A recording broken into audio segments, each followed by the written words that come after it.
Toca Livros e Grupo Editorial Leia apresentam Os Últimos Dias de Krypton, de Kevin J. Anderson, narrado por Tiago Ubaldo. Daniel Vidal.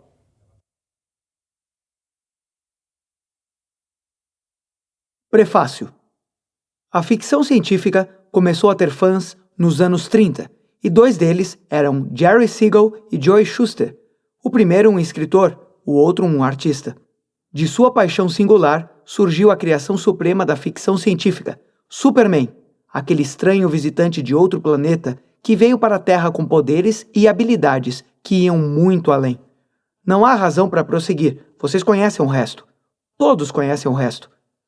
Superman nasceu de um amor pela ficção científica, por isso não deveria ser surpresa que a história de Krypton, o condenado planeta natal do Homem de Aço, fosse confiada a Kevin J. Anderson, um dos melhores escritores do gênero em atividade nos dias de hoje. Kevin recebeu uma tarefa tão assustadora quanto qualquer um dos lendários feitos do Superman. Ele tinha que criar a história de um mundo que ao longo dos últimos 68 anos gerou inúmeras tramas conflitantes. Será que Krypton foi destruído por causa de um terremoto? Ou um cometa se chocou contra o planeta? Ou talvez o Sol tenha entrado em supernova e o destruído ao se atiçar? Como eram as pessoas de Krypton? Será que eram benevolentes, comodistas, despidos de emoções ou amorosos? E quanto a Brainiac e Argo City? E quanto há? São perguntas que já foram feitas e respondidas por milhões de fãs muitas e muitas vezes. Mas é chegada a hora de uma história que unifique todas essas tramas, e, no entanto, forge o próprio caminho. Todos sabemos o destino de Krypton, mas Kevin nos traz uma história nova e arrebatadora, diferente de todas que já vimos antes. Ela é ao mesmo tempo familiar e surpreendente. Recriar uma história rica, real e complexa, diante da intrincada falta de continuidade, é uma incumbência que eu jamais desejaria assumir. Mas Kevin o fez, foi bem sucedido e agora acaba de nos presentear com a história de um mundo que a maioria de nós cresceu conhecendo e zelando. E de algum modo, com o mesmo lampejo de inspiração que Siegel e Shuster tiveram quando criaram Superman há tantos anos, ele juntou tudo isso em um livro de ritmo extremamente dinâmico que tem algo para qualquer fã do Superman, não importa que fase do personagem ele prefira, com que Krypton cresceu e que Superman ele idolatre. Marv Wolfman, ator de Crise nas Infinitas Terras, roteirista e criador de Os Novos Titãs, e Blade, o caçador de vampiros. Capítulo 1. O sol vermelho de Krypton se assomava no céu, um gigante inquieto. Em suas camadas gasosas, células condutoras de calor do tamanho de um planeta se agitavam como bolhas em um caldeirão infernal em câmera lenta. Delicadas bandeirolas coronais dançavam pelo golfo do espaço, interrompendo as comunicações planetárias. Jor-El estava esperando havia muito tempo por uma tempestade cintilante como essa. Em seu laboratório isolado, ele havia monitorado suas sondas solares, ansiosamente fazendo preparativos. O momento estava próximo. O visionário cientista tinha montado seu equipamento no prédio de pesquisa amplo e aberto em sua propriedade. Jor-El não tinha assistentes, porque ninguém mais em Krypton entendia exatamente o que ele estava fazendo. Na verdade, alguns outros pareciam se preocupar. As pessoas de seu planeta estavam satisfeitas, muito satisfeitas. Por outro lado, Jor-El raramente se deixava sentir complacente ou satisfeito. Como poderia, quando ele podia imaginar facilmente tantas maneiras de melhorar o mundo? Ele era uma verdadeira anomalia na sociedade perfeita. Trabalhando sozinho, calibrava feixes de raios através de centralizadores de cristal. Usava ferramentas alinhadoras de laser para ajustar os ângulos de discos refletores convergentes. Checava mais de uma vez seus prismas, resplandecentes em busca de falhas. Pelo fato de seu trabalho ter desafiado os limites da pouco inspirada ciência kryptoniana, ele havia sido forçado a desenvolver boa parte de seu aparato básico sozinho. Quando abriu a série de painéis feitos de uma liga de metal que ficava no teto de seu prédio de pesquisa, uma luz escarlate se espalhou pelo laboratório. Logo, o fluxo solar alcançaria o nível desejado. Uma ávida curiosidade científica lhe dava mais incentivo do que sua reverência pelo gigante vermelho, que os sacerdotes haviam batizado de Hal. Ele monitorava os níveis de poder exibidos pelos medidores planos de cristal. Durante todo o tempo, a luz do sol resplandecia visivelmente mais brilhante. As labaredas continuavam crescendo. Embora fosse jovem, Jor-El tinha um cabelo espesso e característico, tão branco como o marfim, e que lhe dava um ar suntuoso. As belas e clássicas feições de seu rosto pareciam ter sido modeladas diretamente do busto de um antigo nobre kryptoniano, tal como seu venerado ancestral Sor-El. Alguns poderiam achar que seu semblante de olhos azuis era distante e preocupado, mas na verdade, Jor-El enxergava muitas coisas que os outros não viam. Ele ativou seus bastões de cristal, cuidadosamente dispostos, configurando uma melodia harmônica de extensões de ondas. No telhado, espelhos laminados e oblíquos projetavam seus reflexos em um prisma central concentrado. Os cristais roubavam apenas um segmento preciso do espectro. Depois, desviavam o raio filtrado para tanques espelhados parabólicos feitos de mercúrio semi-transparente. À medida que a intensidade da tempestade solar aumentava, os espelhos de mercúrio começaram a se encrespar e borbulhar. Seguindo o plano, Jor-El rapidamente retirou um cristal de âmbar e o inseriu em sua entrada no painel. As facetas lisas da pedra já queimavam a ponta de seus dedos. O primeiro raio se estilhaçou, formando uma teia de aranha luminosa que ligava o labirinto de espelhos e cristais. Em instantes, se a experiência funcionasse, Jor-El abriria uma porta para outra dimensão, um universo paralelo, talvez até mais do que um. A propriedade ampla e afastada a muitos quilômetros de Kandor era perfeita para Jor-El. Seu prédio de pesquisa era tão grande quanto um salão para banquetes. Enquanto outras famílias kryptonianas teriam usado tal espaço para bailes de máscaras, festas ou apresentações, o outrora famoso pai de Jor-El optou por erguer toda a propriedade como uma celebração da descoberta, um lugar onde toda a questão pudesse ser investigada, independentemente das restrições tecnofóbicas impostas pelo Conselho Kryptoniano. Jor-El deu um bom uso a essas instalações. Para uma experiência dessa magnitude, ele havia pensado em chamar o irmão que morava em Argo City. Embora poucos pudessem ter uma genialidade que se equiparasse à de Jor-El, seu irmão de cabelos escuros, Zor-El, apesar de seu mau humor ocasional, possuía a mesma ânsia de descobrir o que ainda precisava ser conhecido. Na duradoura e cordial rivalidade, os dois filhos de Yar-El sempre tentavam superar um ao outro. Depois daquele dia, se a experiência desse certo, ele e Zor-El teriam um novo universo inteiro para investigar. Jor-El retirou outro cristal do painel de controle, o girou e o enfiou novamente. À medida que as luzes brilhavam e as cores se intensificavam, ele foi ficando inteiramente absorvido pelo fenômeno.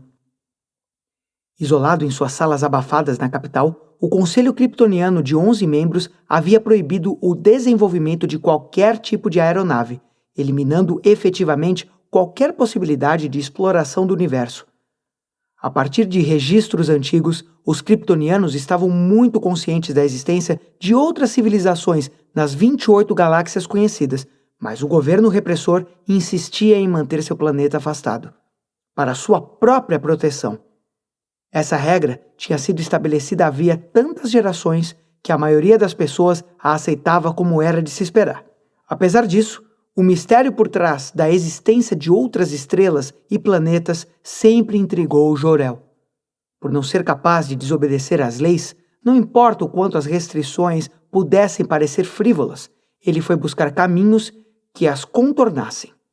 Porém, as regras não podiam impedir que ele viajasse em sua imaginação. Sim, o Conselho não havia permitido a construção de espaçonaves, mas, de acordo com os cálculos de Jor-El, poderia haver um número infinito de universos paralelos, incontáveis Kryptons alternativas nas quais cada sociedade poderia ser levemente diferente. Jor-El poderia, portanto, viajar de uma nova maneira apenas se pudesse abrir a porta para esses universos. Nenhuma espaçonave era necessária. Tecnicamente, ele não estaria desrespeitando nenhuma lei. No centro do espaçoso laboratório, ele colocou um par de anéis de prata com 2 metros de diâmetro para rodar e criar um campo de contenção para a singularidade que esperava criar. Em seguida, monitorou os níveis de força e esperou. Quando a energia solar intensificada atingiu seu pico, um feixe de luz controlada penetrou através das lentes do teto e foi parar no meio do laboratório de Jor-El, como se fosse uma seta de fogo. Os raios multiplicados se reuniram em um único ponto de convergência e depois ricochetearam na própria textura do espaço. A rajada concentrada golpeou a própria realidade e abriu um buraco para algum outro lugar, ou para lugar nenhum. Os anéis prateados de contenção se cruzaram, giraram ainda mais rápido e mantiveram aberta uma minúscula fenda, que se expandiu em um equilíbrio de energia positiva e negativa. Enquanto aquela luz ofuscante fluía para dentro daquele pequeno ponto vazio, a fenda cresceu até ficar tão larga quanto a mão do cientista. Depois atingiu o tamanho do seu antebraço, até que finalmente se estabilizou, com 2 metros de diâmetro, estendendo-se até a borda dos anéis. Um portal circular parou no ar, perpendicular ao chão. Algo que uma pessoa curiosa poderia simplesmente adentrar caminhando. Atrás daquela abertura, Jor-El sabia que poderia encontrar novos mundos para explorar, infinitas possibilidades. Em um pedestal à frente do portal flutuante, o dispositivo cristalino de controle emitia um brilho quente e intenso. Para estabilizar o sistema volátil, ele retirou os cristais de força auxiliares e depois inclinou as parábolas de Mercúrio para desviar o feixe principal de luz solar. A força se dissipou, mas a singularidade se manteve. O portal dimensional permaneceu aberto. Deslumbrado, Jor-El deu um passo à frente. Ele já havia sentido muitas vezes a deliciosa emoção da descoberta, a onda do sucesso que vinha quando a experiência dava os resultados que estavam previstos, ou melhor ainda, quando algo maravilhosamente inesperado acontecia. Esse portal tinha o potencial de gerar ambas as situações. Quando o estranho portal não oscilou, ele freou cuidadosamente a rotação dos anéis de prata para que ficassem pairando verticalmente, imóveis no ar. Embora o entusiasmo o tentasse a pegar atalhos, sua mente analítica sabia das coisas. Ele começou a fazer testes. Primeiro, como se fosse uma criança jogando seixos em um lago tranquilo, pegou uma caneta que estava na mesa de trabalho e a jogou cuidadosamente dentro da abertura. Assim que o fino instrumento tocou na barreira invisível e nela penetrou, sumiu completamente e apareceu do outro lado, no outro universo. Só deu para Jor-El avistar um reflexo embaçado do mesmo, flutuando além do seu alcance. Mas ele não conseguia ver detalhes do estranho lugar que havia descoberto, e não via a hora de descobrir o que havia por lá. Maravilhado, Jor-El se aproximou do portal vazio. Ele não via nada, absolutamente nada. Um vácuo insondável no ar. Desejou ter alguém do seu lado. Aquele grande momento devia ser compartilhado. Ele gritou dentro da abertura. Alguém pode me ouvir? Tem alguém aí? O portal continuou em silêncio, um vácuo que drenava toda a luz e som. Para o próximo teste, Jor-El prendeu uma lente teleobjetiva de cristal a um telescópio, que retirou de um equipamento ocioso, numa das paredes do prédio de pesquisa. Cuidadosamente, ele estenderia a haste com a lente através da barreira. Permitiria que ela fotografasse o ambiente do outro lado e depois retiraria a ferramenta. Examinaria as imagens e determinaria qual seria o próximo passo. E testaria o ar, a temperatura e o ambiente daquele outro universo. Mais cedo ou mais tarde, contudo, sabia que estava destinado a explorá-lo. Prendendo a respiração, Jor-El estendeu a haste e empurrou a teleobjetiva de cristal para dentro do vazio, com todo cuidado e delicadeza. De repente, como se uma grande ventania o tivesse engolido inteiro, ele se viu puxado para o outro lado, sugado para dentro da abertura com a vara e a lente. Em menos de um segundo, o cientista não estava em lugar nenhum, suspenso num vácuo negro e vazio, à deriva, porém mais do que isso, já não conseguia sentir o corpo. Não sentia gravidade, temperatura, nem conseguia ver luz alguma. Não parecia estar respirando e nem precisava. Era apenas uma entidade flutuante, totalmente a par e ao mesmo tempo completamente desprendido da realidade. Como se estivesse olhando através de uma janela suja, ele avistou seu próprio universo. Mas não conseguia voltar. Jor-El gritou, até que rapidamente percebeu que ninguém podia ouvi-lo, naquela dimensão totalmente estranha. Berrou mais uma vez em vão. Tentou se mover, mas não notou qualquer diferença. Estava perdido ali, tão perto de Krypton, mas infinitamente distante.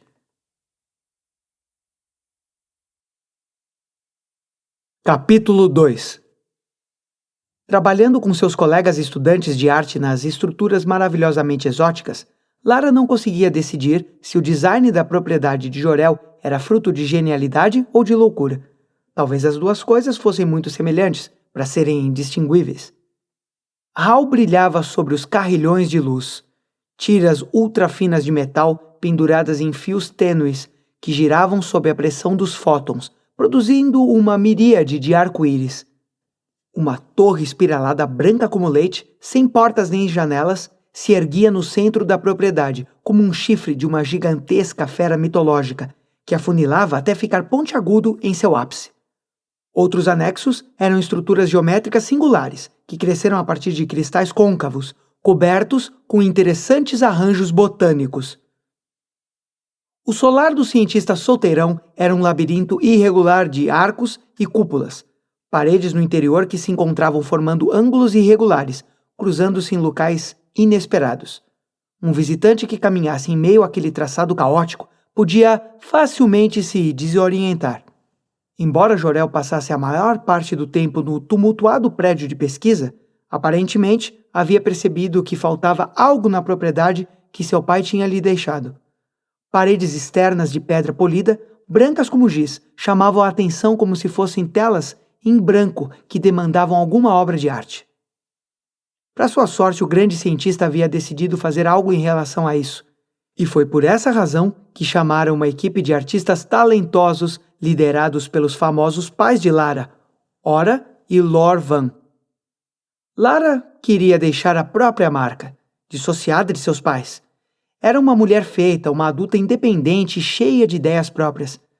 Dada a chance, ela se achava capaz de criar uma obra característica que talvez até mesmo o próprio Jor-El notaria. Se o belo, porém enigmático homem se desse ao trabalho de sair um pouco do laboratório. Um dia Krypton a reconheceria como uma artista dona de uma imaginação própria e fértil, mas isso não era o bastante. Lara queria ir além e não limitaria suas possibilidades.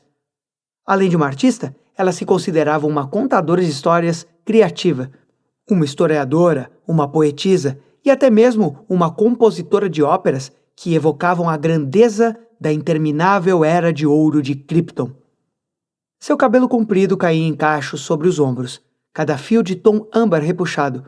Como exercício, Lara havia tentado pintar um autorretrato, 3 vezes de fato, mas nunca conseguiu reproduzir direito seus impressionantes olhos verdes, nem o queixo pontudo, ou os lábios em botão que se curvavam para cima em um frequente sorriso.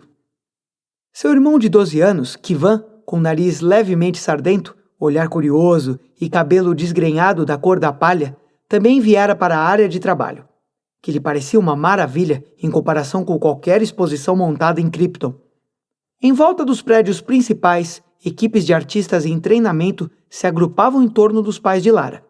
Mais do que apenas subordinados e assistentes, aqueles eram verdadeiros aprendizes que absorviam o que podiam de Ora e Lor Van, para que um dia pudessem contribuir com seu próprio talento para a biblioteca cultural de Krypton. Eles misturavam pigmentos, erguiam andaimes e montavam lentes de projeção para transferir estampas que os mestres mais experientes haviam traçado na noite anterior. Se os pais de Lara fizessem bem o seu trabalho, os kryptonianos já não se lembrariam do trágico desvanecimento e confusão que marcaram o fim da vida do pobre homem, enquanto ele sucumbia à doença do esquecimento. Em vez disso, eles se lembrariam da grandeza visionária de Yar-El. Jor-El com certeza seria grato aos pais de Lara por isso. O que mais ele poderia lhes pedir? Com o desembaraço da juventude, Lara se sentou de pernas cruzadas em um pedaço luxuriante de relva púrpura, uma variedade de grama encontrada nas planícies selvagens que cercavam Kandor. Ela ficou contemplando aquele que considerava um dos mais enigmáticos objetos do terreno. 12 placas, lisas, feitas de pedras castanho-amareladas, com nervuras, se erguiam em volta das áreas abertas da propriedade. Cada uma com 2 metros de largura, 3 de altura e bordas irregulares. Os obeliscos eram como mãos lisas e erguidas, pálidas e sem manchas. 11 das pedras planas estavam dispostas em intervalos regulares, mas a 12ª estava surpreendentemente deslocada em relação às outras. O que o velho Yarel queria dizer com isso? Será que pretendia cobrir os obeliscos com mensagens incompreensíveis? Lara jamais saberia. Embora ainda estivesse vivo, Yarel estava muito longe de poder explicar as visões presas dentro de sua cabeça. Lara escorou a prancheta entre os joelhos.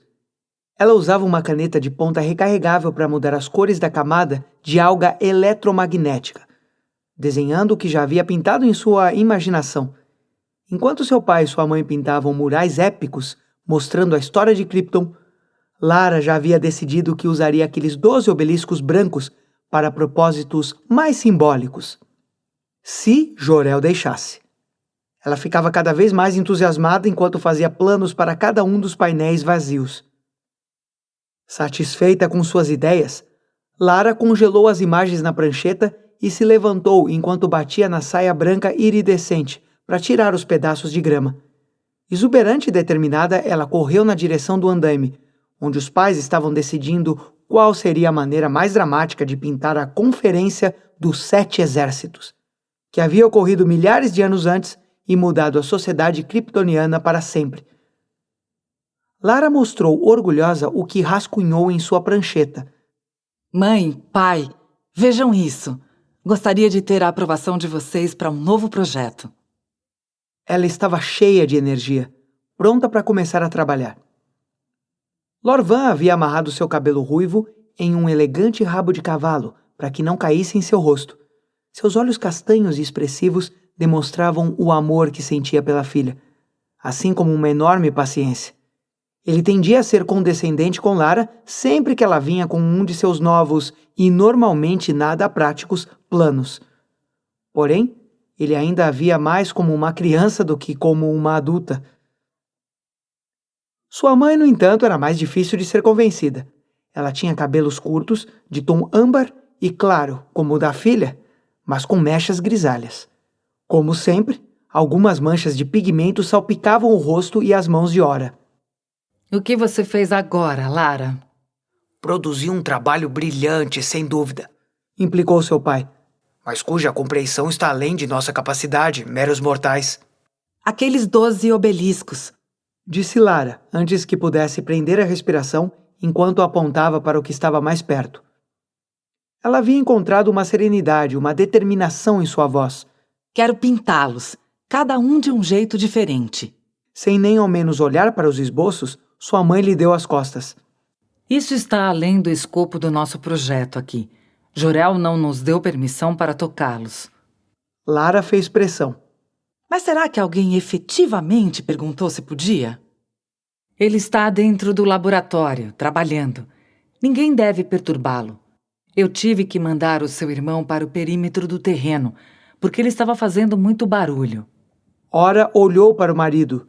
Talvez Ki deva voltar para Kandor e ir à escola com crianças da sua idade. Lorvan bufou. Ele está aprendendo muito mais aqui. Quando é que o garoto vai ter uma oportunidade como esta novamente? Lara, contudo, insistiu em sua própria questão e não estava aceitando uma resposta fácil.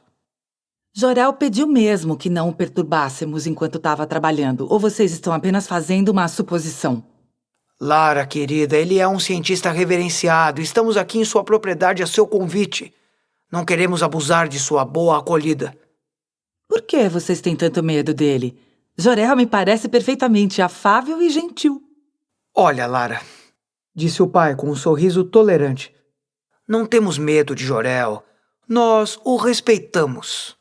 Bom, eu vou lá perguntar. Alguém tem que clarear nossos parâmetros. Ela se virou determinada, ignorando as palavras cautelosas de seus pais. Lara tocou a campainha da porta do prédio de pesquisa, que era tão grande e pomposa quanto o templo de Hal. Quando não obteve resposta, começou a bater com os nós dos dedos, mas novamente só houve o silêncio. Finalmente foi mais impulsiva e enfiou a cabeça no interior do prédio. Jor-El, eu tô perturbando você? Preciso lhe fazer uma pergunta. Ela havia escolhido cuidadosamente as palavras. Que cientista de verdade poderia negar atenção a alguém que buscava conhecimento e queria simplesmente fazer uma pergunta? Alô? Embora soubesse que o sujeito devia estar dentro do laboratório enormemente iluminado, ela só ouvia o zumbido reverberante do equipamento. Sou um dos artistas, a filha de Ora e Lorvan. Ela segurou a fala e adentrou o prédio, na esperança de que pudesse ouvir a voz do cientista. O espaçoso laboratório de Jor-El era cheio de cristais que brilhavam como se fossem refletores. A enorme sala continha uma maravilhosa série de aparatos incomuns, experiências meio desmanteladas, estantes cheias de equipamentos e peças de exposição. O sujeito parecia perder o interesse em um projeto, uma vez que a parte desafiadora fosse superada, pensou Lara. Ela conseguia entender isso. Ainda assim, a moça não conseguia encontrar o iminente cientista. Será que ele havia deixado a propriedade em segredo? Jor-El? Tem alguém aqui? No centro do laboratório, pairava um par de anéis de prata que continham um buraco. Imprensado contra a membrana intangível na superfície, ela viu Jor-El flutuando no interior, gesticulando loucamente, com feições borradas e estranhamente achatadas. Embora seus lábios se movessem, eles não emitiam som algum. Lara saiu correndo, deixando para trás a prancheta e os desenhos, e elevou a voz. Você está preso?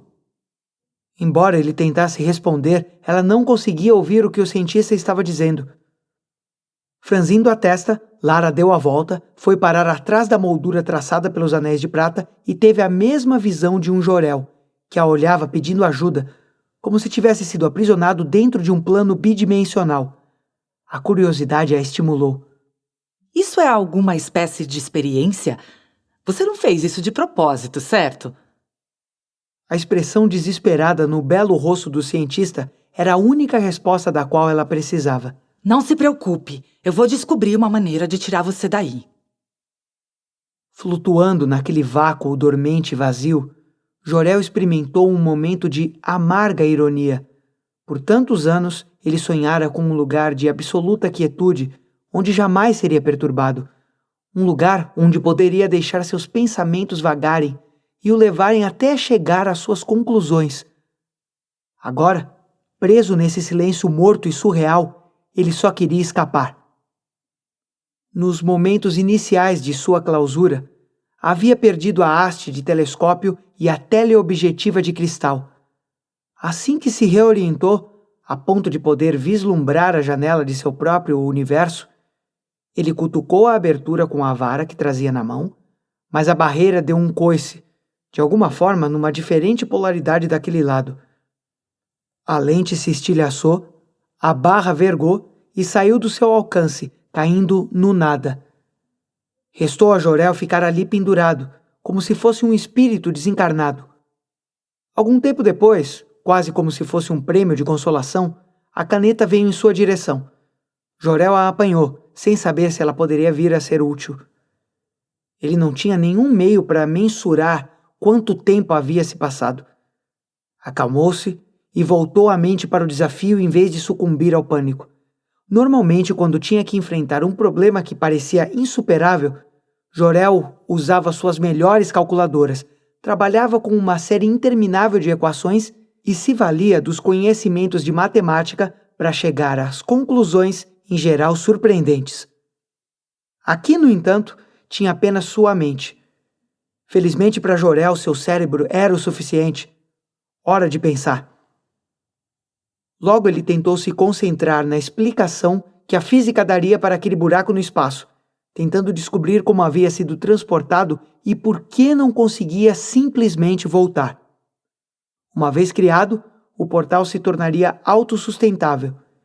Ele duvidava que pudesse fechá-lo se quisesse. O cientista avaliou as ressonâncias em seu dispositivo cristalino de controle. Os feixes coesos de luz solar vermelha e as parábolas de Mercúrio até pensar em uma técnica que poderia funcionar para tirá-lo dali. Mas daquele lado da barreira, Jor-El estava completamente desamparado.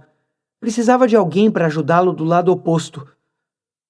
Então, quando olhou para o laboratório lá fora, ele avistou um rosto lindo, como o de uma ninfa etérea. Seus lábios se moviam, mas ele não conseguia entender as palavras que eram ditas por trás da barreira. Quando Jor-El gritou de volta, ela claramente não conseguia entendê-lo também. Os dois estavam isolados um do outro, separados por um vão entre universos. Jor-El achou que havia reconhecido a jovem, por já tê-la visto uma ou duas vezes. Sim, ela estava com os muralistas que ele convidou para embelezar as estruturas da sua propriedade. Talvez ela saísse dali em busca de ajuda, mas quem poderia ajudá-lo? Ninguém, além da possível exceção de Jor-El, entenderia seu aparato ou o que havia feito, mas levaria dias para que seu irmão pudesse chegar de Argo City. A jovem, em seu campo de visão, andava de um lado para o outro, imersa em pensamentos. Era uma loucura, mas Jor-El havia maquinado uma possível solução. Contudo, não tinha condições de comunicá-la para Lara. Se ao menos pudesse fazer com que a garota revertesse a polaridade dos cristais no centro, ele poderia ser cuspido para fora, mas Jor-El não sabia como lhe dizer isso. Demonstrando uma paciência incrível, a mulher apagou o que estava na prancheta e começou a escrever o alfabeto kryptoniano. Ele rapidamente percebeu o que a moça estava fazendo. Seria um processo lento, mas como ela conseguia enxergar seu rosto, poderia fazer com que ele soletrasse palavras usando um símbolo de cada vez. Jor-El se agarrou a um fio de esperança e começou a compor sua mensagem. Lara guardou os desenhos que estavam na prancheta, limpou a tela e começou a trabalhar na solução do problema. No começo, ela rascunhou perguntas que ele pudesse responder com um simples aceno ou um balançar de cabeça. Será que ele estava em apuros? Sim. Estava sentindo dores? Não. Estava em perigo iminente?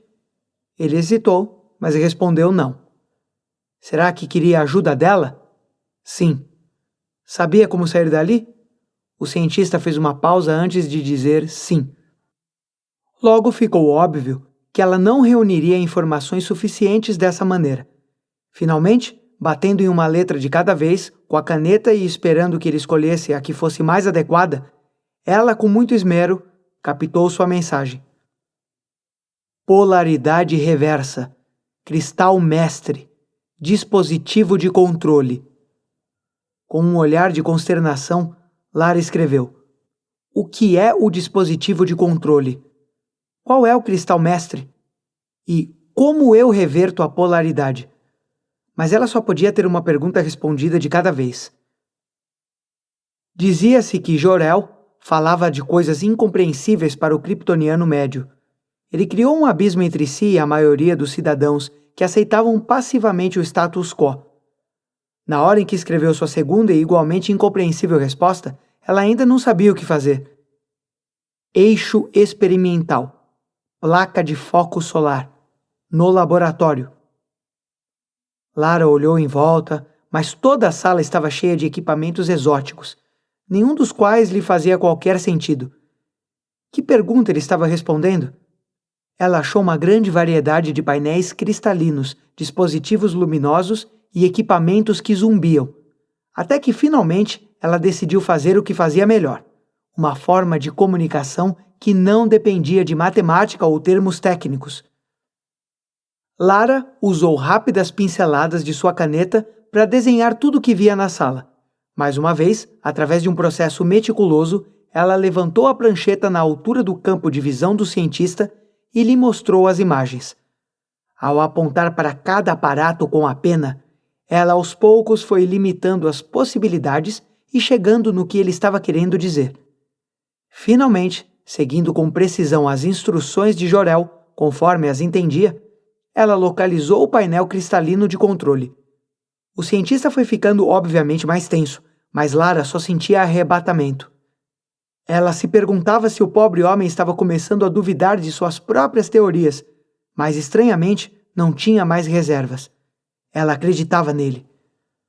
Lara escolheu o que ele havia chamado de cristal mestre, que brilhava num tom verde esmeralda. Quando o tirou de seu bocal, a luz do cristal se apagou.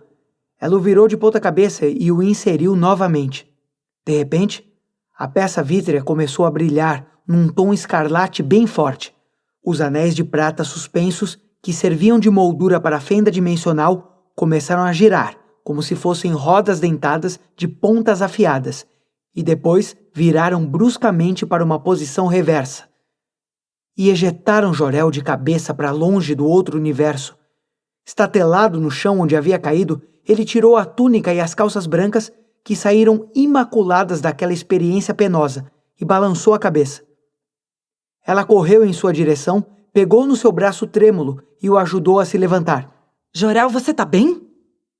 Ele mal conseguia encontrar as palavras mais adequadas. A princípio ficou corado, mas logo sorriu.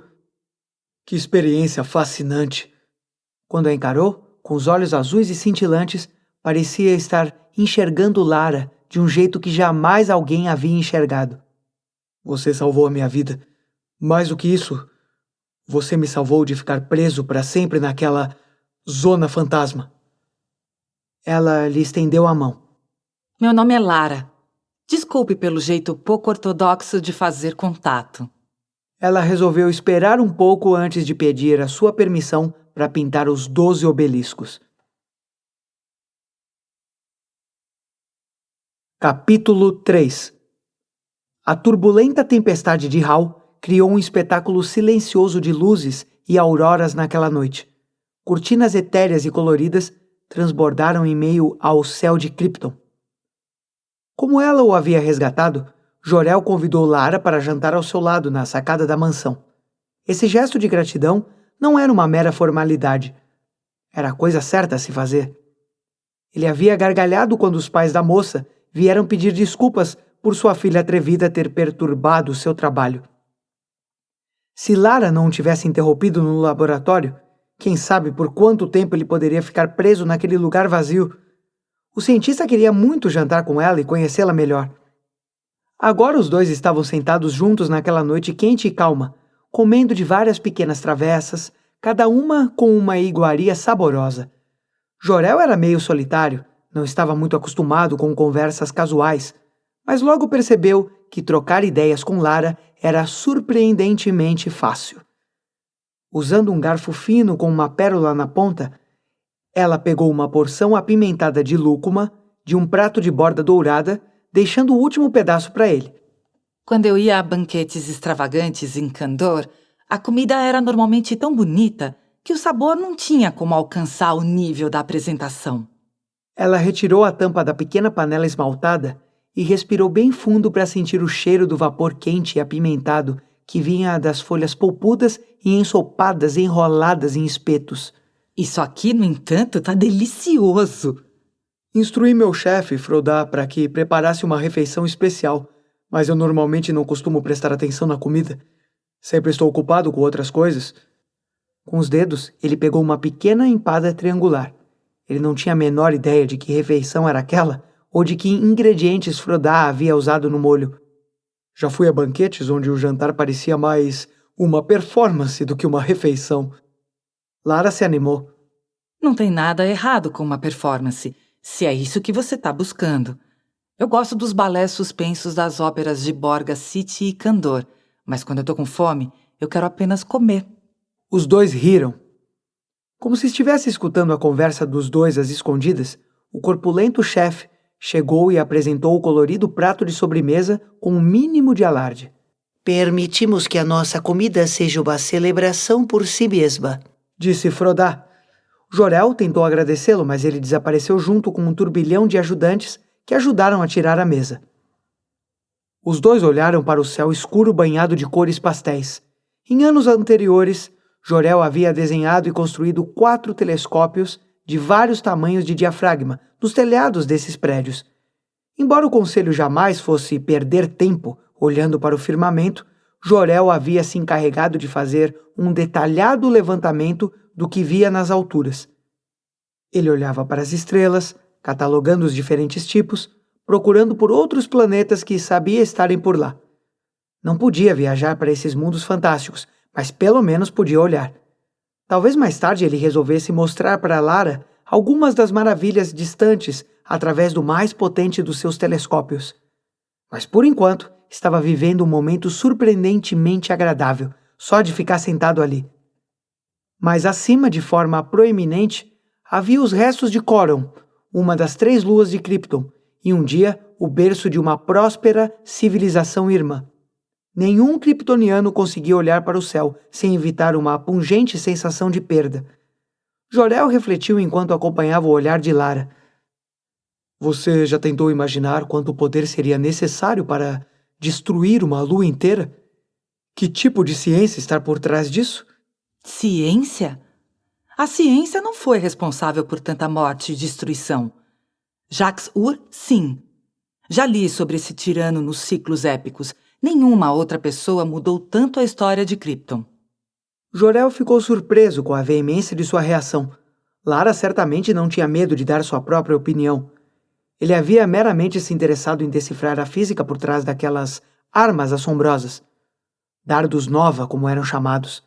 Que tipo de dispositivo poderia rachar um planeta ao meio e causar uma destruição tão inconcebível?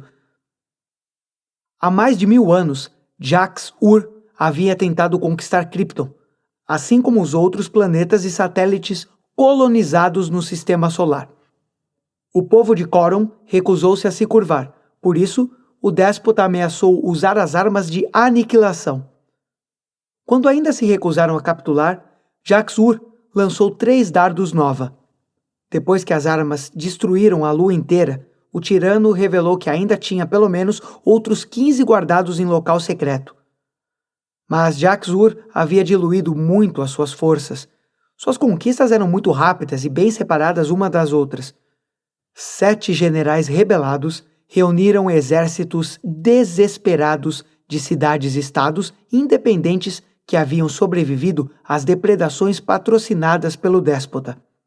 Os 7 exércitos convergiram no grande lago do Delta do Vale dos Anciãos, arriscando tudo para derrotar Jacques-Ur. Um dos conselheiros de confiança do tirano acabou o traindo. Se foi por razões nobres ou simplesmente para salvar a própria pele, ninguém sabe ao certo. O traidor envenenou Jacques-Ur antes que ele pudesse lançar mais uma de suas armas, e o impiedoso e desprezado vilão acabou morrendo sem revelar onde o seu estoque de munição estava escondido. Jor-El deixou sua imaginação vagar. Se eu pudesse encontrar um desses dardos Nova, poderia descobrir como eles funcionam. Vamos esperar que ninguém jamais descubra esse depósito de munição. Ninguém deve ter acesso a tais armas. É por isso que tecnologias perigosas são proibidas em Krypton. Ele lhe dirigiu um sorriso melancólico. Ah, sim, sei disso muito bem. Bati cabeça muitas vezes com a Comissão para a Aceitação da Tecnologia.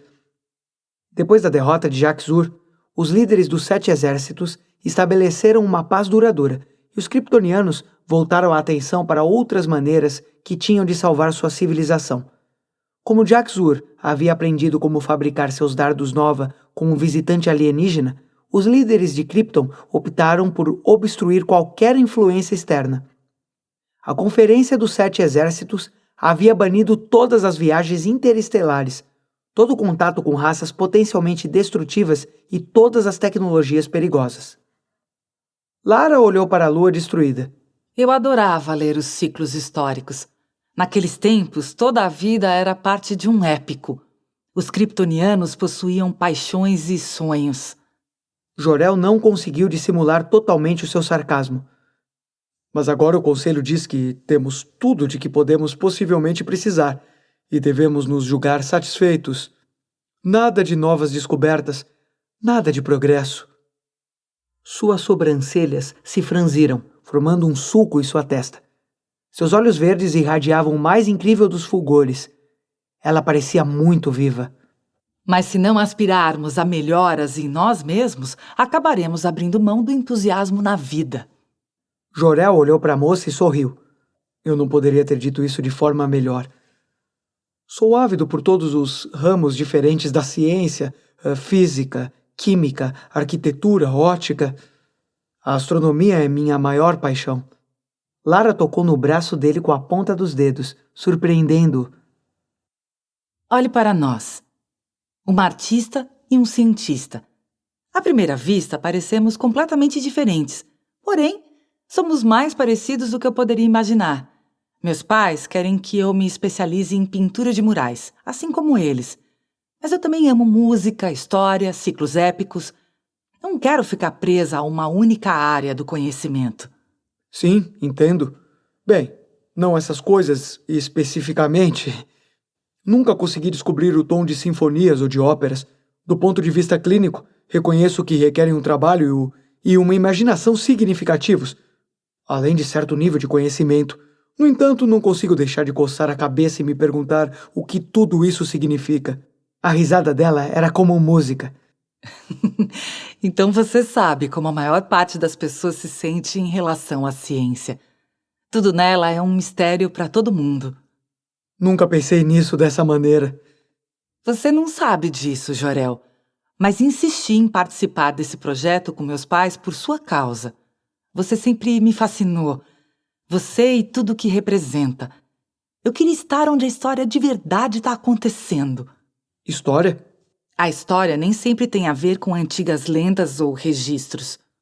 A história está sendo criada diariamente. E você a está criando mais do que qualquer kryptoniano vivo.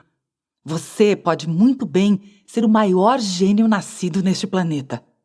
Jor-El já havia escutado coisas parecidas antes, mas sempre lhes deu um desconto. Agora se sentia desconcertado por ouvir o mesmo dela, que riu discretamente ao notar que ele havia ficado ruborizado. Ele rapidamente apontou para o céu. Veja, os meteoros estão prestes a cair. Ele se sentia tímido demais para encará-la, mas sabia que ela o contemplava com aquele ar afetuoso no rosto. A cada mês, enquanto os cascalhos da lua orbitavam Krypton, a gravidade atraía os escombros. Fogos de artifício riscavam o céu noturno, irradiados de Coron, como se o satélite ainda estivesse explodindo. Lara foi ficando cada vez mais cativada enquanto a chuva se intensificava, formando um risco após o outro. Meteoros rasgavam o firmamento como se fossem unhas cintilantes arranhando o céu. Estrelas cadentes cintilavam, depois desapareciam. Nunca havia visto tantas. Essa é a vantagem de viver fora da cidade, onde o céu é mais escuro. Em Kandor, as luzes brilhantes impossibilitam a contemplação da maior parte dos meteoros. As trilhas são produzidas pela ionização do gás produzido pelo aquecimento decorrido da fricção do... Com mais uma gargalhada, Lara fez com que ele interrompesse o discurso. O cientista não conseguia entender o que havia de tão engraçado, mas a jovem continuava a sorrir. Às vezes, Jor-El, uma explicação científica serve apenas para diluir a beleza. Observe e aproveite. Sentando perto dela, ele se forçou a se recostar e contemplar a noite. Por você, vou tentar. Ele de fato enxergou a beleza da chuva de meteoros para o seu próprio bem e sentiu-se exultante por fazer isso ao lado dela. Enquanto Lara ainda se mostrava maravilhada com aqueles bólidos particularmente cintilantes, os pensamentos de Jor-El se voltaram para a Zona Fantasma. Mesmo no meio daquela agradável circunstância, ele não conseguia fazer com que sua mente de cientista parasse de trabalhar. Ele havia criado um buraco para outra dimensão, embora não fosse aquilo que esperava. Não era uma porta para mundos novos e fantásticos, e sim uma armadilha. Ele alimentava a esperança de poder viajar para inúmeros universos paralelos, mas agora não conseguia ver vantagem alguma naquele lugar vazio onde ficara preso, sozinho e à deriva. Antes que a Comissão para a Aceitação da Tecnologia permitisse a administração de tamanha descoberta, ele teria que demonstrar alguma aplicação prática incontestável. Quando terminou o show dos meteoros, Lara se espreguiçou. Está tarde. Jor-El percebeu que os escombros cintilantes de Coron estavam mais próximos do horizonte a oeste. Ele havia se perdido em pensamentos durante um bom tempo. Obrigada, Jor-El. Foi uma noite inesquecível. Um dia inesquecível. E amanhã eu vou levar a Zona Fantasma para Kandor. Ele se levantou para levá-la de volta aos quartos de hóspedes, onde seus pais, seu irmão caçula e todos os aprendizes estavam acomodados. Preciso encontrar o comissário Zod. Capítulo 4. O grande estádio de Kandor era uma elipse perfeita com paredes altas, colunatas e arcos imponentes. Todas as camadas da sociedade kryptoniana compareciam às espetaculares corridas Hraka, sentando ombro a ombro em assentos esculpidos em calcedônias polidas. Flâmulas trazendo insígnias das famílias mais nobres de Krypton adornavam os parapeitos do grande estádio, enquanto os espectadores se sentavam em setores limitados para que pudessem torcer pelos seus cocheiros favoritos. Assobiavam e gritavam para qualquer equipe de corrida que julgassem ser a mais empolgante, e suas atenções volúveis mudavam ao longo da competição. Escadas castanho-amareladas, incrustadas de poeira de cristal, levavam o público de um nível de assentos para outro, como se fossem cachoeiras de pedra. Camarotes privados e proeminentes estavam reservados para espectadores especiais. Os 11 membros do Conselho Kryptoniano se sentavam nas fileiras centrais e tinham a melhor visão. Lá embaixo, os cascalhos castanhos haviam sido resolvidos para que a pista ficasse mais lisa e permitisse que as feras pudessem correr desabaladas quando despontassem. O comissário Druzod estava achando o evento ao mesmo tempo desconfortável e desinteressante. A luz do sol vermelho era quente e brilhante demais. Embora os sistemas de ventilação dispersassem ar fresco sobre a arquibancada, Zod ainda assim continuava suado. Do lado de fora, as coisas estavam fugindo do controle e ele não gostava de perder o domínio da situação. A arena estava lotada e do camarote onde estava sentado podia sentir o cheiro do populacho apinhado. Apesar disso, o comissário fingia estar se divertindo. Liderança tinha tudo a ver com manter as aparências. As grandes corridas Hraka eram um evento cultural, uma emoção circense para pessoas que não tinham nenhuma meta importante para alcançar. Zod tinha várias coisas importantes para fazer, mas não poderia levá-las a cabo se não agisse de acordo com as expectativas da população. Todos na capital se reuniam para esse espetáculo mensal. Isso os mantinha felizes, isso os mantinha calmos e os mantinha sob controle. O camarote reservado para Zod estava localizado em uma fila mais empoeirada, 2 níveis acima dos luxuosos camarotes privados dos membros do conselho, onde a vista não era tão boa, mas o comissário não dava a mínima para o espetáculo. Como ele supervisionava a comissão para aceitação da tecnologia, o conselho de 11 membros considerava que sua posição era subordinada à deles. Achavam que Zod cumpria alegremente suas ordens, e eram tolos. O sorriso em seu rosto era perfeito. Um cabelo escuro bem cortado e um bigode e barba bem feitos lhe davam uma aparência distinta. Para o evento daquele dia ele estava acompanhado de Voron, o filho caçula de uma família nobre, sem quaisquer perspectivas. Será que o seu cocheiro vai vencer hoje, comissário Zod? Posso fazer outra aposta. Ele cheirava alguém que usava muito perfume para esconder o odor do suor. Voron era pouco mais que um bajulador, desconcertado e feliz por ter a aceitação de Zod. Depois de muitos anos de prática, Zod mantinha sua voz num tom cuidadosamente controlado. Eu espero que Nanak venha vencer, mas não se pode garantir essas coisas. Voron se contorcia, quase sem conseguir conter o entusiasmo. Seu cabelo cor de ferrugem estava cortado com franja curta e bem quadrado atrás. Tal estilo que estava bem popular naquele ano era tão pouco refinado que lembrava uma peruca barata. Você está planejando alguma coisa, não? Está com a vitória no bolso? Qual é a empresa, Zod? Conta pra mim. Se eu contar pra você, não vai ser mais surpresa. Zod não havia feito nenhuma aposta e não estava no evento em busca de lucros. Ele estava certo, no entanto, de que aquele homem chamado Nanak cumpriria e iria além das expectativas. Nisso, o mundo musculoso era bastante previsível. Zod se inclinou para a frente entediado. Vaporizadores borrifavam uma névoa úmida e refrescante no ar. Ambulantes tentavam vender bebidas geladas. Artistas, usando espalhafatosas roupas de palhaço, carregavam bandeirolas e fitas e dançavam ao longo da pista estreita lá embaixo, supervisionando os preparativos finais enquanto caíam de bunda no chão para divertir a plateia. A expectativa crescia a cada instante. No meio de toda aquela entediante confusão, Zod avistou algo interessante.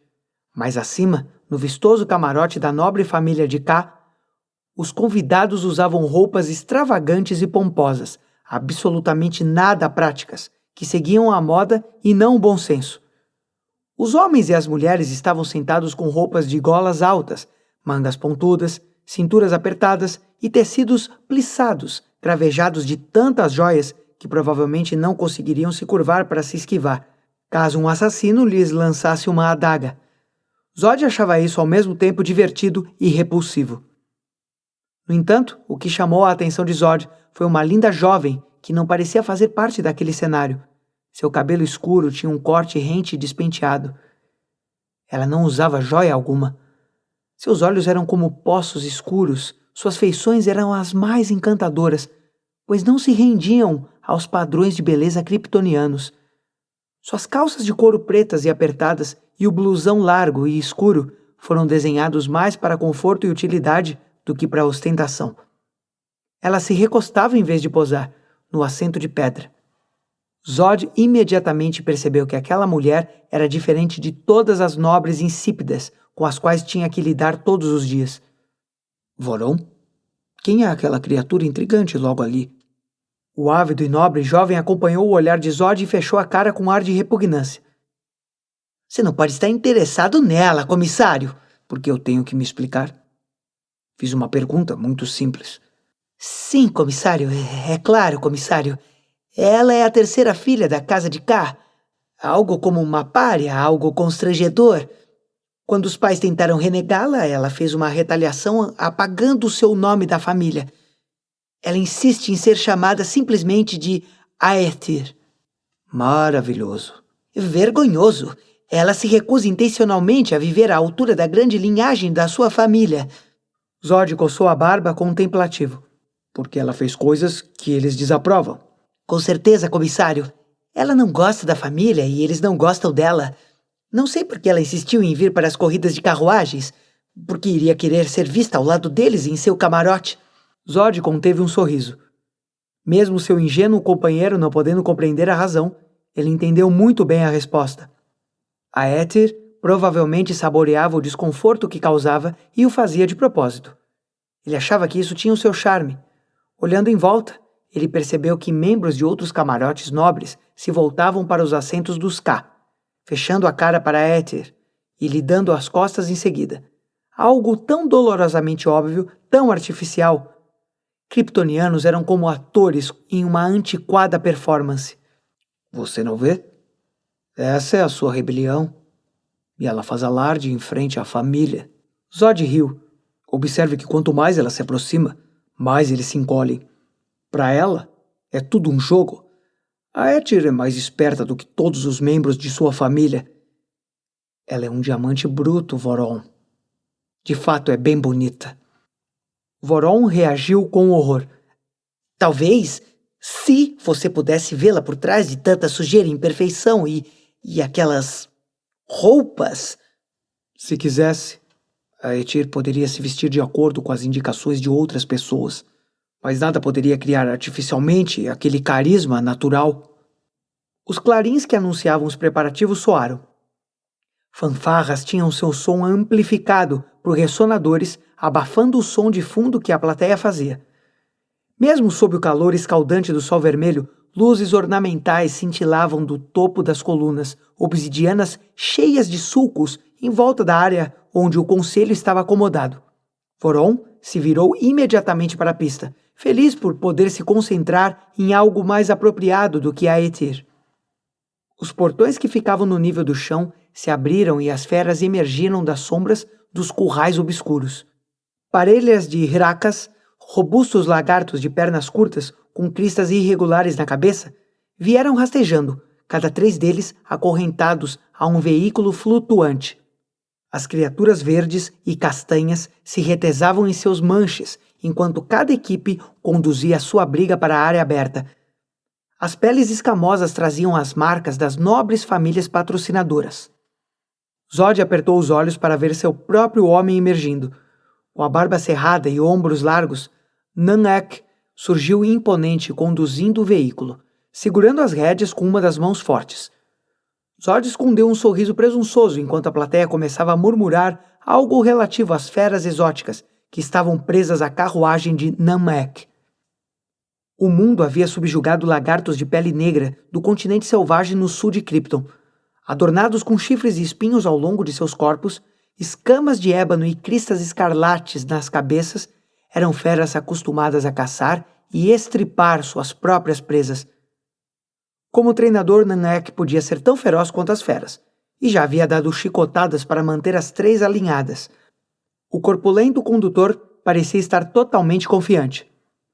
Quando todas as bigas estavam posicionadas na linha de partida, o calvo e idoso líder do conselho, Ju-Us, subiu até o pódio principal. No meio de toda a gritaria que ressoava, Zod não conseguia fazer muito mais do que aplaudir educadamente. Embora o velho Ju-Us fosse popular em Kandor, Zod o desprezava por causa de sua alta posição. Ele poderia ter sido o cabeça do conselho, mas devido a calúnias políticas e aliados desleais, Zod fora descartado e posto para tomar conta da comissão menor como prêmio de consolação. Embora tivesse, no final das contas, obtido mais poder de tal posição do que qualquer membro do conselho pudesse perceber, jamais se esqueceria de que havia sido injustamente desprezado. Todos os olhares estavam voltados para Ju-Us, enquanto ele erguia um longo cristal escarlate por sobre a cabeça, um fragmento simbólico que continha uma rajada de luz.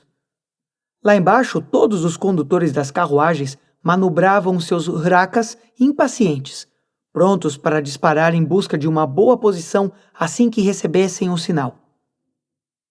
Meritoriamente, o líder do conselho não era um homem que demandava atenção e elogios do povo de Kandor. Ele disse simplesmente: Que comecem as corridas! Logo o velho partiu o fragmento escarlate ao meio, liberando um clarão intenso. Os Hrakas dispararam puxando seus arreios e rompendo pela pista apertada. Com músculos rijos e longas garras que afundavam no cascalho, os lagartos negros de Namek avançavam. Ladeando o grande mudo, as equipes rivais de Hrakas se retesavam, tentando acompanhar as bestas selvagens. A multidão gritava, incentivando as equipes pelas quais torcia, agitando flâmulas e fazendo apostas de última hora. Alguns assobiavam, outros vaiavam. De pé, como se fosse uma divindade de pedra beatificada em frente ao seu camarote, Ju-Us assistia às grandes corridas. Uma voz fraca, tingida de um medo de quem mal podia se controlar, interrompeu a concentração de Zod. Comissário, preciso falar com você. Fazendo um esforço para se acalmar, Zod virou-se calmamente para trás.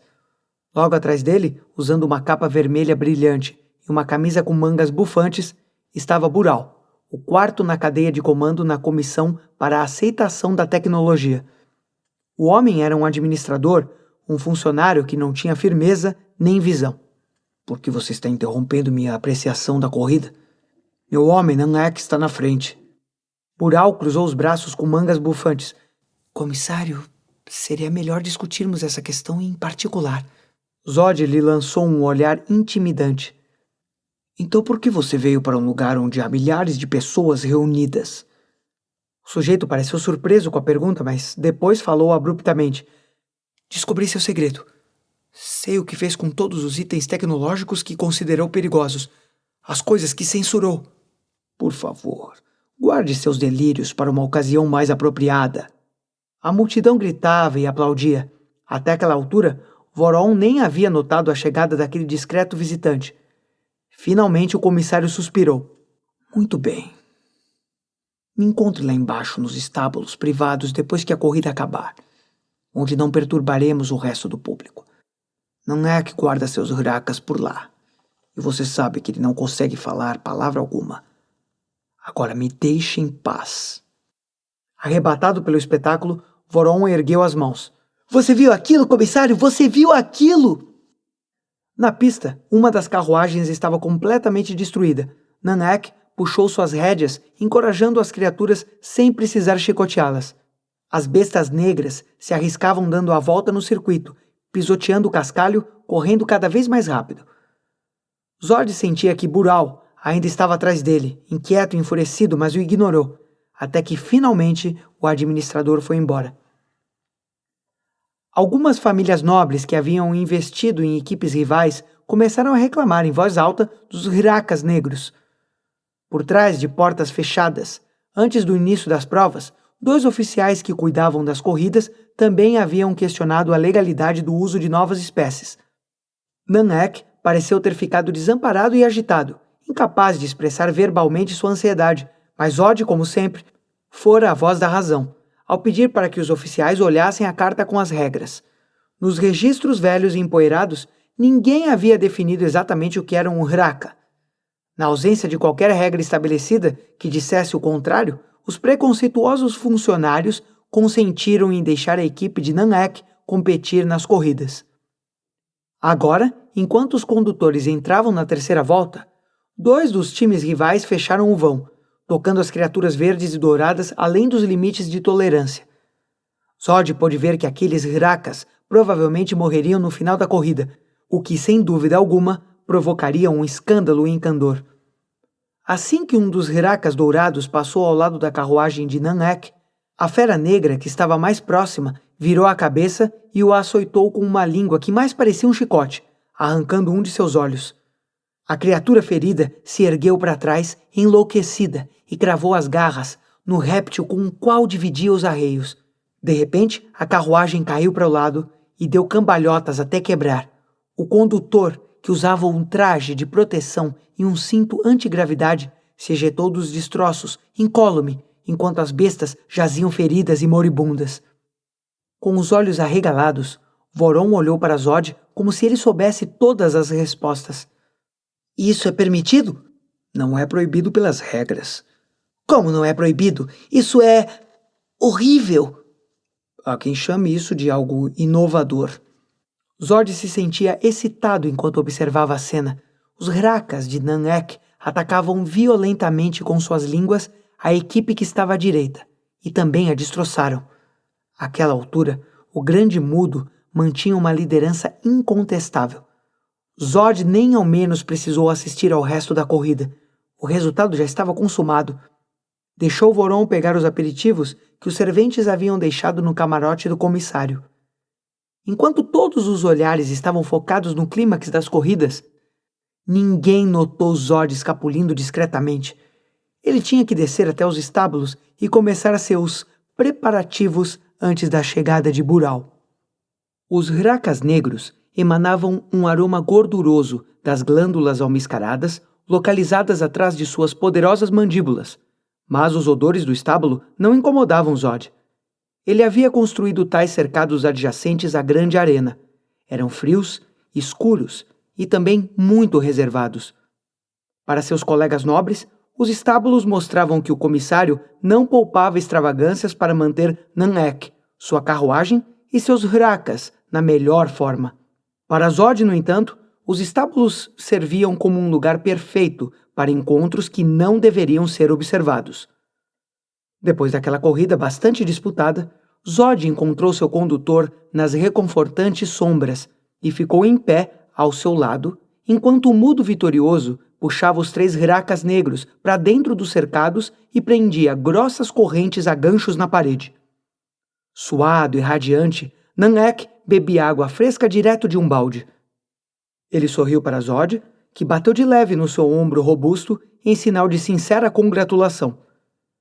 Embora pudesse estar faminto, o mudo não comeria até que terminasse de cuidar dos Hrackas.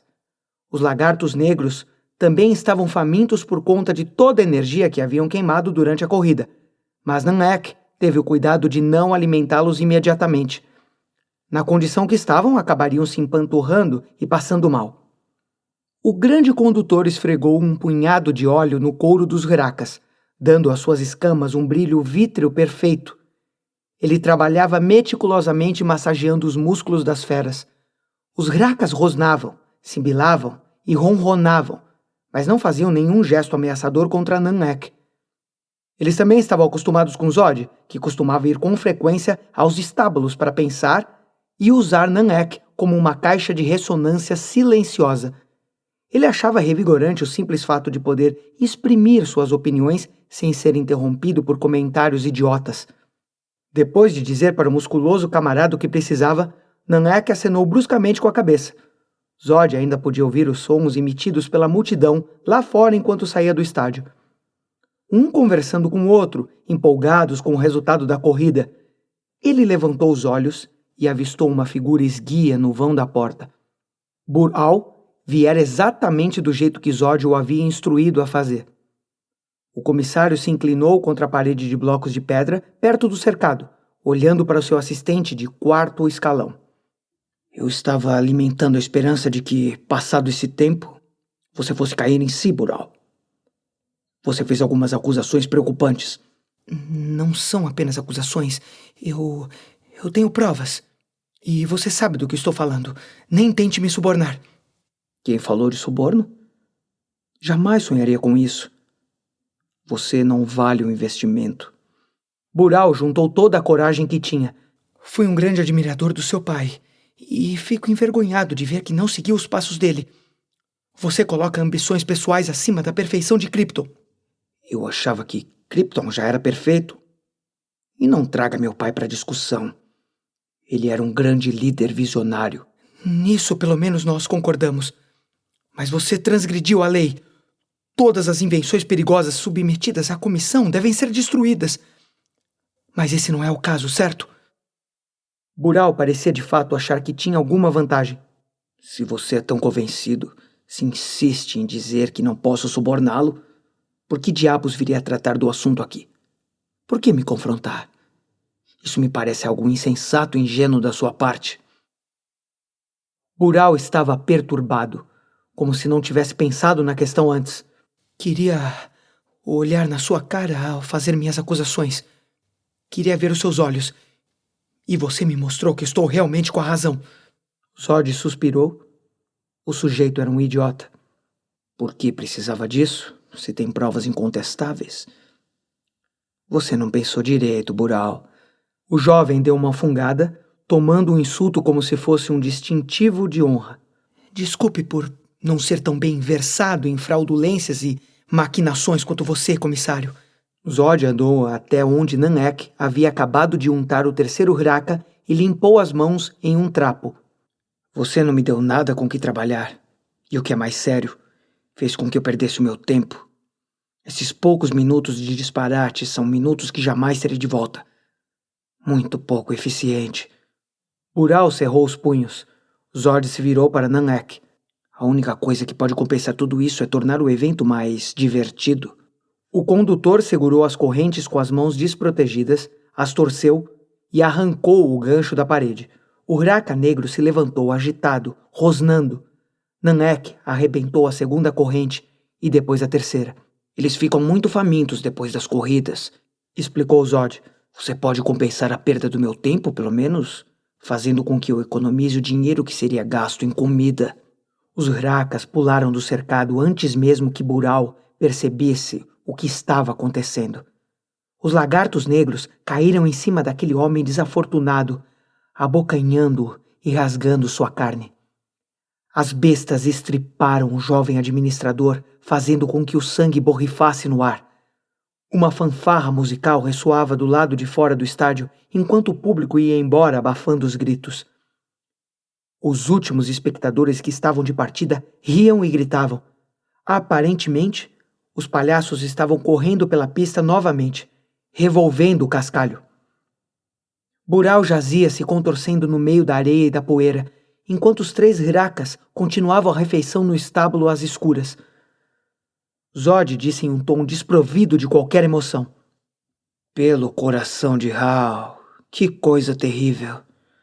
Simplesmente não sei como eles conseguiram se soltar. Nanak não conseguia tirar o olhar comovido daquele frenesi alimentício.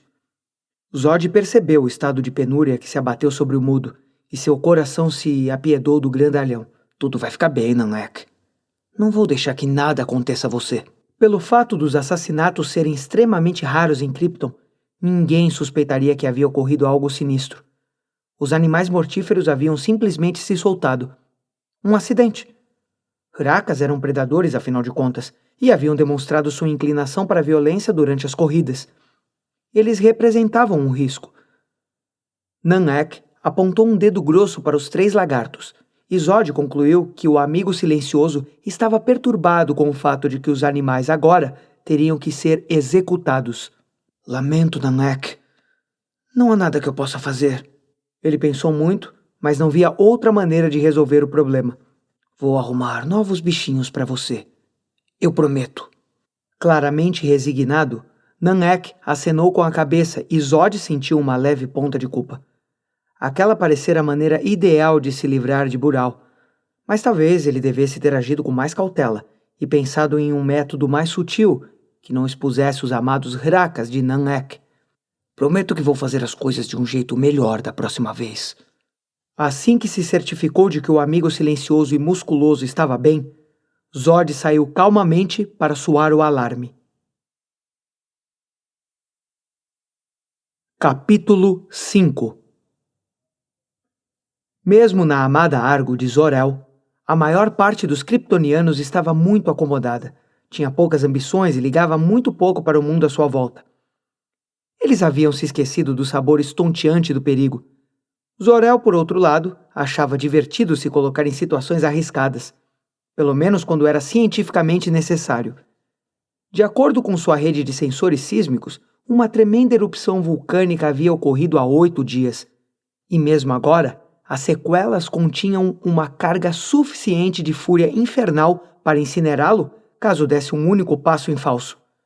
O cientista de olhos escuros e rosto corado estava sozinho no meio do enxofre e do caos do continente selvagem ao sul. Nada de redes de seguranças e guardas, só suas habilidades e reações. Muitos kryptonianos o teriam achado louco para correr tamanho risco. A fumaça e os gases sulfurosos estavam em ebulição no ar, enquanto poços borbulhantes ferviam à sua volta. Zor-El deixava as brisas quentes soprarem seus cabelos negros, tornando-os uma juba irregular em torno do rosto. Seus olhos vermelhos ardiam, enquanto a fumaça e a areia manchavam suas bochechas. Ele estava se divertindo imensamente. A terra tremeu novamente, e um geyser de lava escarlate entrou em erupção e traçou um arco para baixo, como se fosse a plumagem de um pássaro flamejante. Depois daquele evento sísmico imponente, a fúria que borbulhava debaixo da crosta do planeta levaria um bom tempo para ceder, se é que cederia totalmente. Zor-El não estava convencido de que isso fosse acontecer. Ao longo dos anos, suspeitando que Krypton não fosse de maneira alguma pacífico e inofensivo geologicamente falando, havia disposto uma rede de estações de medição em pontos estratégicos, espalhados pela paisagem. E Zor-El estava ficando cada vez mais perturbado com as leituras. Uma vez que também servia como líder de Argo City, deveres políticos ocupavam boa parte do seu tempo, mas Zor-El nunca deixava de monitorar suas estações geológicas. Argo City era uma próspera metrópole em uma estreita península tropical fora da costa sudoeste principal do continente. Quando a erupção vulcânica ocorreu do outro lado do oceano, no distante continente ao sul, ele soube imediatamente. A se julgar pelas leituras, a explosão deve ter evaporado a massa equivalente à de uma montanha, pulverizando cinzas, fumaças e gases venenosos no ar. Se o continente ao sul fosse habitado, só a lava teria destruído cada povoado em um rastro de centenas de milhas. As cinzas e a fumaça haviam colorido o pôr do sol de Argo City com laranjas e vermelhos flamejantes.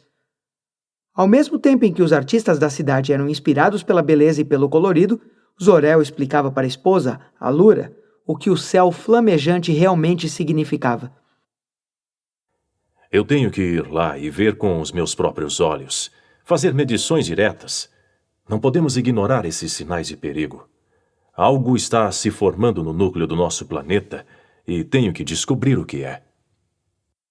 Calma e inteligente, Alura entendeu sua necessidade científica por respostas. E quando você souber, o que vai poder fazer? Essa é uma pergunta prematura. Tenho que entender o problema antes de poder consertá-lo. E se a tarefa ficar muito difícil, acrescentou, exibindo um sorriso, vou pedir ajuda a Jor-El. Com isso, Ele guardou os instrumentos e suprimentos e partiu em uma espaçonave de asas prateadas.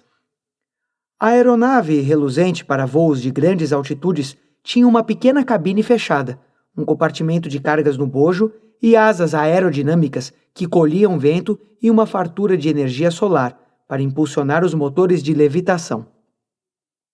Sozinho naquele silêncio cristalino, havia circulado sobre Argus City, atravessando a neblina que vinha do mar matinal. Daquela altura podia vislumbrar toda a sua linda cidade, praticamente uma ilha ligada ao continente por um fino istmo e 5 pontes douradas. Argus City parecia mais maravilhosa do que qualquer mapa ou pintura.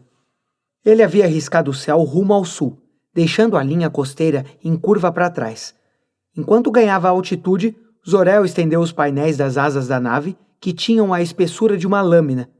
As correntes aéreas o impulsionavam para o sul, e a turbulência foi ficando pior à medida que se aproximava do continente isolado. A nuvem de fumaça cinzenta se erguia como uma enorme bigorna no meio do céu. Cinzas vulcânicas pulverizavam o visor da nave e faziam com que a liga refletora da carcaça perdesse a sensibilidade, reduzindo suas propriedades de absorção de energia, mas ele seguiu em frente, com o olhar decidido e as sobrancelhas franzidas.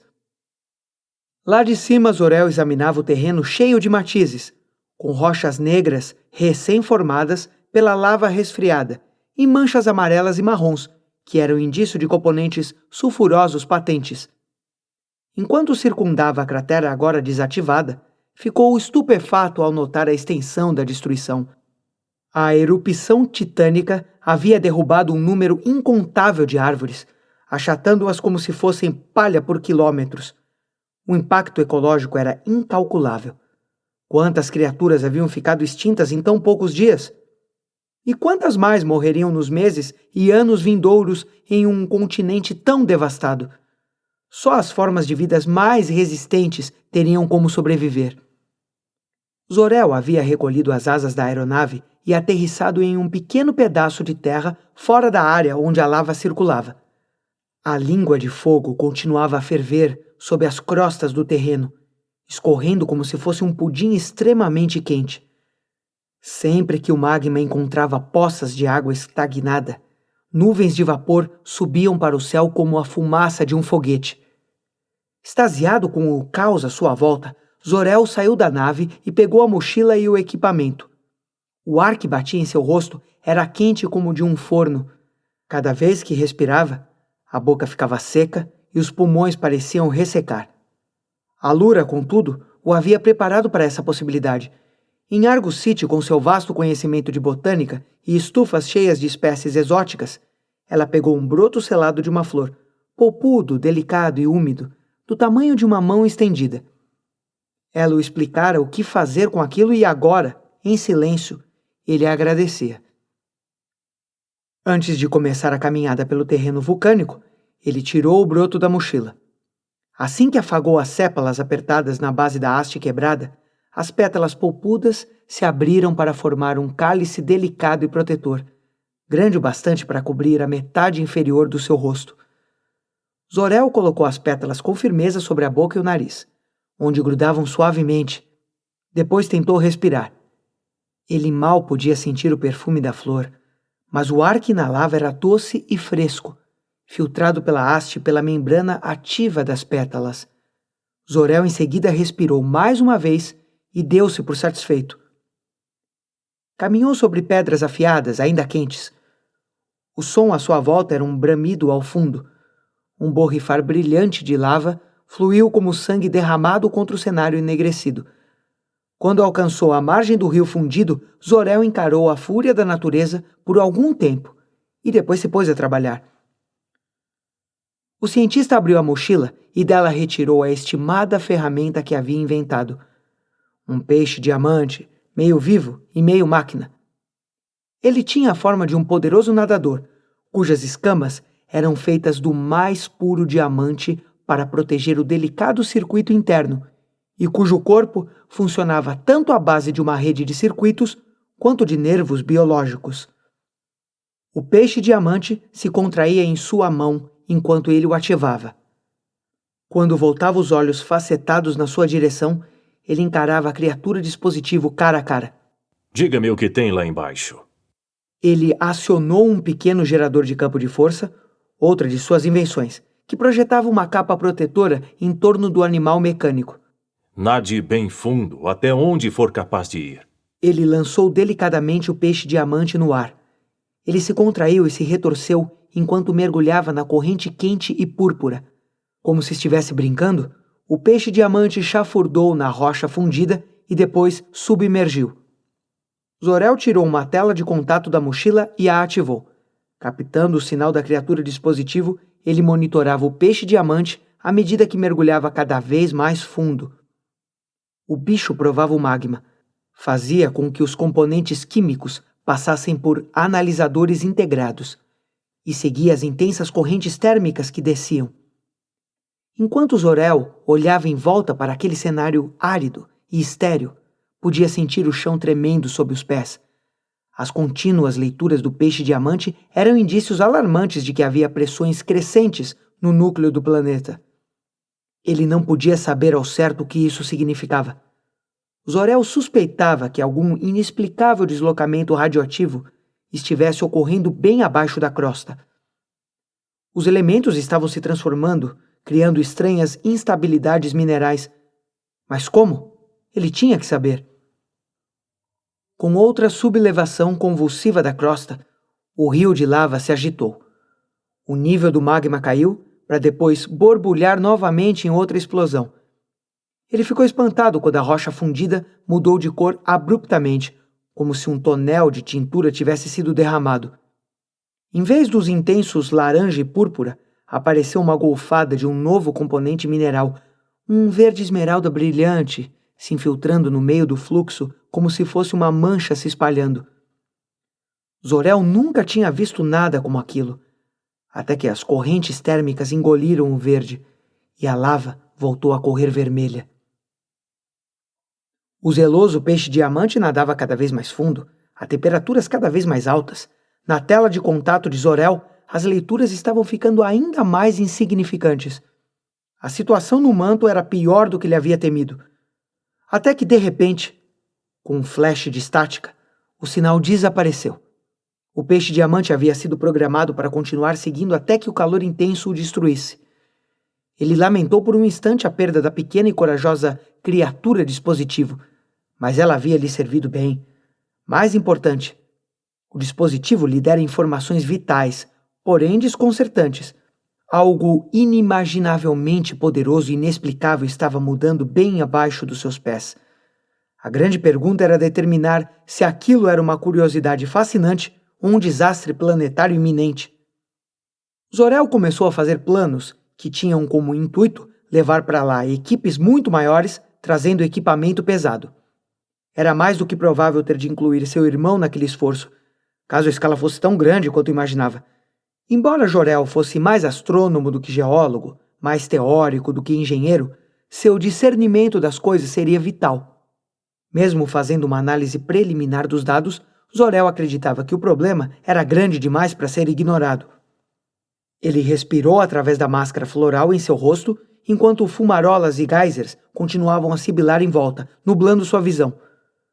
Contudo, enquanto fazia uma busca minuciosa na mochila, algo fez com que estremecesse instintivamente, uma sensação de que estava sendo observado mesmo naquele lugar arruinado. Os pelos de sua nuca se arrepiaram. O cientista se levantou, virou, pronto para o embate. De repente, ele percebeu um movimento no meio das rochas negras, nada além de uma sombra, 4 sombras, da mesma cor das pedras frescas de lava, de rochas vulcânicas que haviam acabado de ficar resfriadas, mas seu movimento era ágil, rápido, predatório. Rastejando sobre o terreno, bem rentes ao solo, vieram 4 lagartos aparentemente ferozes. Hracas. Eles o estavam caçando, à espreita. Rapidamente, Zor-El tomou fôlego, através da flor que filtrava o ar. Sua mente entrou em parafuso enquanto tentava encontrar uma maneira de se proteger. Não havia vindo para o continente do sul para brigar. Considerando que boa parte das criaturas nativas havia sido exterminada com a erupção, aqueles intrépidos lagartos deviam estar com muita fome. Suas vítimas naturais haviam sido dizimadas, e aquele cenário fumegante oferecia muito pouco para se comer, até mesmo para necrófagos. Tomando cuidado para não fazer movimentos abruptos, Zor-El segurava a mochila na frente do corpo, o único escudo que possuía. Estimou a que distância havia pousado a aeronave. A julgar pelas poderosas pernas de répteis, o cientista supôs que os Hrakas podiam correr a velocidades maiores que a sua, especialmente sobre aquele terreno cheio de pedras pontiagudas. Os lagartos negros o cercavam cautelosamente, enquanto ele observava cada um de seus movimentos. Ele contou 4, mas isso não significava que não havia mais deles despercebidos no meio daquele terreno confuso. Caçavam um bando e podiam muito bem estar preparando uma armadilha. As criaturas se misturavam com o ambiente, exceto quando abriam as mandíbulas e o brilho dos dentes brancos as entregavam.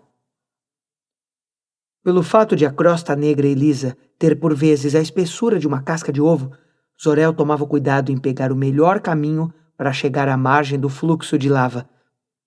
Ele sondava o terreno ao longo de sua rota de fuga e mapeava a trilha mentalmente, planejando com antecedência como seriam os próximos 10 passos. Quando viu os lagartos negros se aproximando, ele se apressava. Zor-El não teve que dar mais de 5 passos antes que as criaturas abandonassem todas as tentativas de se aproximar furtivamente e saltassem no seu encalço. Ele pulou de uma rocha grande para outra, na esperança de que cada base fosse sólida e estável. Segurando a mochila com um dos braços, ele enchia o peito de ar cada vez que respirava através da máscara floral. Seu pé desafortunadamente escorregou em uma rocha mais afiada, que abriu um longo talho em seu tornozelo. Ele ignorou a dor e continuou correndo. Ao sentirem o cheiro de sangue, os Hrakas se aproximaram. O que estava mais próximo pisou em uma área cujo terreno tinha espessura mais fina e a terra se abriu. Sua pata dianteira, cheia de garras, caiu sobre a pedra inferior, ainda derretida. A criatura urrava e sibilava, soltando fumaça, enquanto o resto da pata se incinerava. Sentindo que ali estava uma presa fácil, um segundo Hraka irrompeu, abriu a mandíbula, arrancou o estômago do seu companheiro ferido e começou a se alimentar, ignorando a perseguição. Com metade dos Hrakas fora do caminho, Zor-El só tinha que se preocupar com 2 lagartos negros. Quando um deles investiu em sua direção, ele se virou e empurrou a mochila para dentro de sua boca aberta, apertou-a com firmeza para dentro do bucho da fera e a virou com o intuito de empurrar o lagarto para o lado. A força quase o derrubou, mas ele acabou largando a mochila presa e pulou em outra direção. O Hraka balançou a cabeça de um lado para outro, tentando rasgar o objeto ou soltar os dentes. O outro animal mergulhou, lutando por seja lá qual fosse a presa que o outro havia capturado. As 2 criaturas ignoraram Zor-El. Na luta com a mochila, a flor que servia de filtro havia sido arrancada do rosto de Zor-El e agora, cada vez que respirava, sentia-se como se estivesse engolindo fogo. Ofegante, ele aumentava sua vantagem, mas estava furioso com os Hrakas. Os dados que recolhera estavam dentro da mochila, junto com as leituras que o peixe-diamante havia coletado, todas as evidências das mudanças drásticas que estavam ocorrendo no núcleo de Krypton. Como ele poderia mostrar tudo para Jor-El? Irracionalmente, ele pensou em voltar para lutar por aquilo que era seu por direito, até que um quinto e previamente despercebido lagarto negro irrompeu entre 2 pedras maiores e mergulhou em sua direção. Zor-El tentou se esquivar, mas sua fuga foi bloqueada por um declive e uma corrente de lava púrpura. Zor-El reagiu batendo com seus punhos e braços. As escamas afiadas e a crista pontuda do lagarto o cortaram, lacerando seu antebraço e suas costelas. O Hraka tentou abocanhá-lo e atacá-lo com suas garras, mas Zor-El reagiu e finalmente conseguiu se afastar. O Hraka ficou pulando sobre as pedras pontiagudas perto da beira do magma que fluía. Depois investiu novamente em sua direção. Zor-El o atingiu com um chute nas costelas.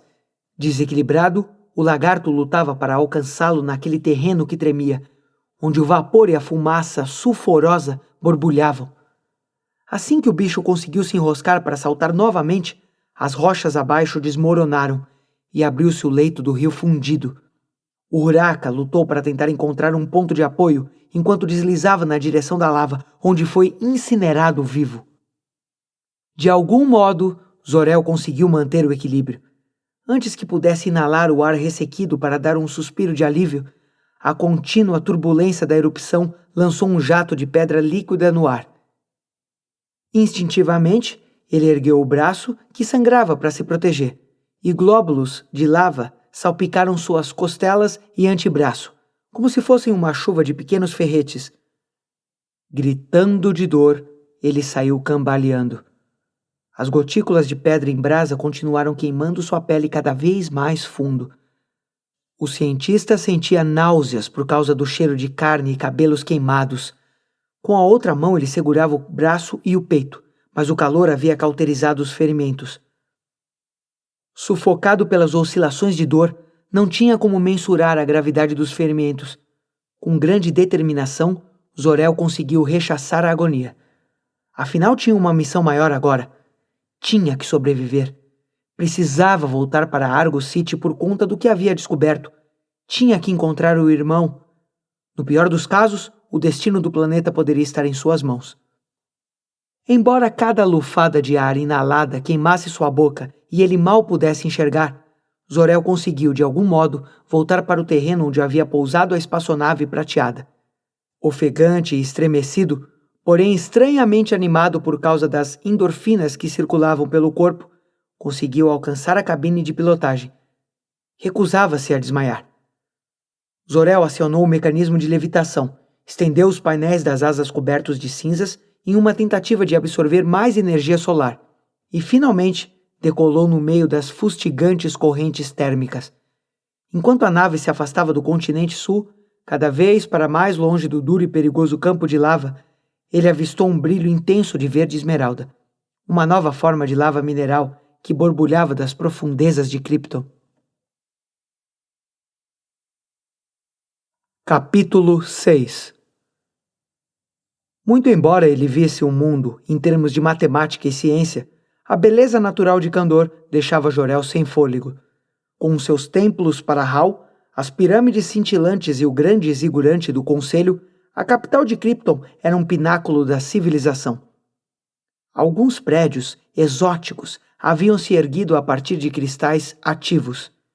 Outros edifícios foram esculpidos em filão branco brilhante ou em pedras polidas e salpicadas de granito que refletiam a luz do sol vermelho.